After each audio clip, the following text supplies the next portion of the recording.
Lastly, Brian, I want to ask you about Lincoln Riley. I would think that this recruiting surge would take a little pressure off what that win total needs to be this year. Well, where do you think that stands? Obviously, we talk in the media and fans talk about, need to win 8 games or do this or do that. But do you truly believe that there's any issue with his job if they don't have the kind of season that they should? So that's an interesting perspective, and I haven't thought about it that way, to be honest. But it might even work the opposite, because like USC's defense got better last year, and they're like, well, you hired Danton Lynn. Is Lincoln Riley going to get credit for that? Well, then you go out and bring in like a general manager and all the personnel staff, and they're all of a sudden now recruiting locally and getting right now the number 1 recruiting class.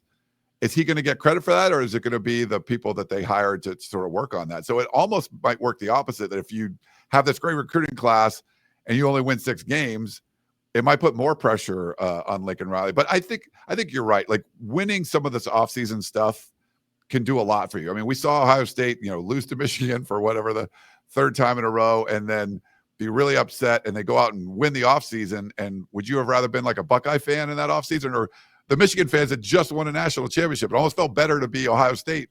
And then they go out and win it. I think it's for USC. The fans in general are much more used to not as good a success on the field, maybe underperforming, but at least having like these top 5 classes. So the top 5 class, I think, will win over some of the fan base. But being 13 and 11 the last 2 years, I think the winning games part is going to have to be a big factor of it. Yeah, it'll help if they got like the best class in the country or something, but they need to win some games. And especially when you're losing to, like, if you can't be Maryland's only win, like that in the Big Ten, you can't do that. So maybe it takes some of the pressure off, but it could work the other way and put a little bit more pressure on, like, hey man, you're recruiting at this level, you should win more games than what you're doing.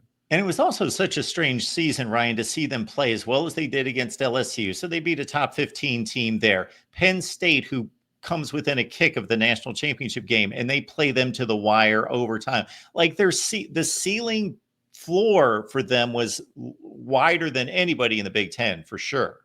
You're right. You can't do, like, you're this close. When they were 6-5 before they lost to Notre Dame, all 5 losses, they were leading in the 4th quarter. Like, you can't do that. And some of those you shouldn't have been in a position to lose, like a Minnesota or a Maryland. So, but then does it take away from, you're up 13 or whatever on Penn State? And I think they were up on late in the game. You had a chance to, tie the game against Notre Dame in the final minutes before throwing those pick sixes. Yeah, it takes something away. Like, it would have meant more if you almost beat Penn State and you almost beat Notre Dame, if you had beat Maryland, and you wouldn't have lost that game. So you're right. The ceiling and floor were way too far apart. That why could you be this close to beating, the best teams in the country, a team that almost made a national championship game and the team that did, but you also lost to Maryland, So that's why you're right. I think the mismatch between what the floor and the ceiling is part of the biggest problem.